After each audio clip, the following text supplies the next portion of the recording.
Hello guys, everyone. Maan tayo. Ulam ko ay talbos balingoy. Sarap.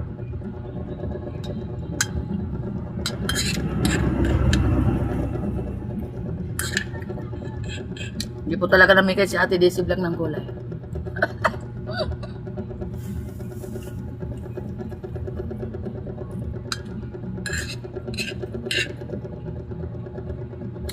Mabuti pa't karne isda.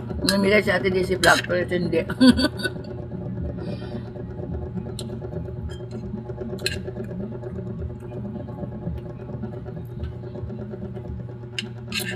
Ilang dekada po kasi hindi ako nakakain ng gulay na talbos balingoy. Paborito ko to at saka yung gabi.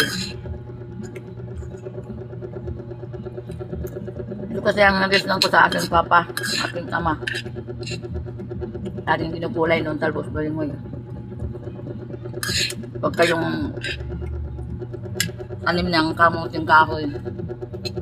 Malapit lang magkalaman o kaya may laman na.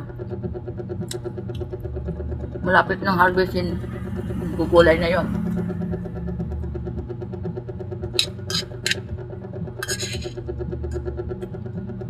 Lagyan si Papa ng gulay. Harap ng gulay noon, magata. Pag si Mama na gulay, tubig lang.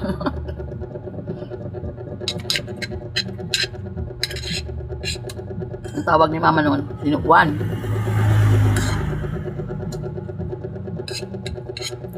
Pambulang lang, sinukuan daw.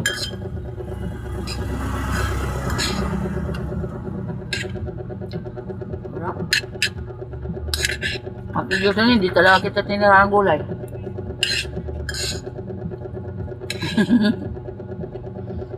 Mga bata, ito kundi lang binigay ko sa baka sayangin eh.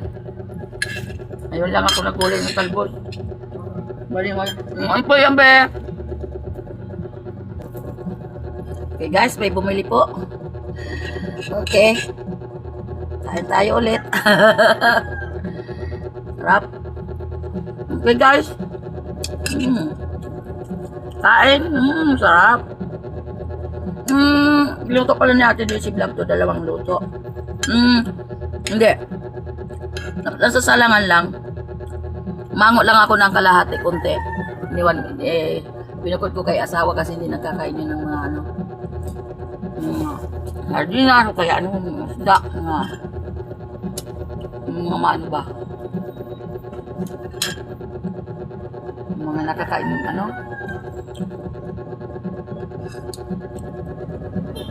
Kakasugat sa kanyang paa.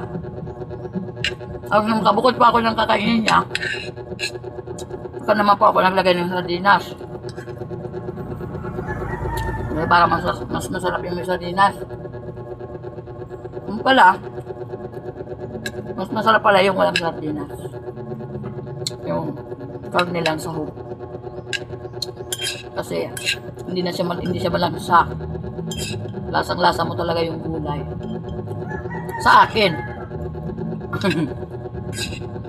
Pero sa iba, hindi ko alam. Okay. Ngayon ko pa natikman, mas masarap pala sa gulay ang karne. Kasi, sa talbos baliwan karne. Kasi po, hindi siya malangsa. Lasa mong gulay. At ito pa pala yung binili kong kaldero. Laki. Laki po. Magmamamay po kasi si Ate Daisy Vlog. Gusto niya talagang magawa ng mami. Okay guys.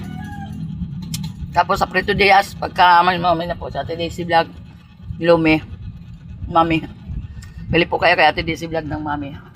Okay guys, thank you very much. God bless you. Bye-bye.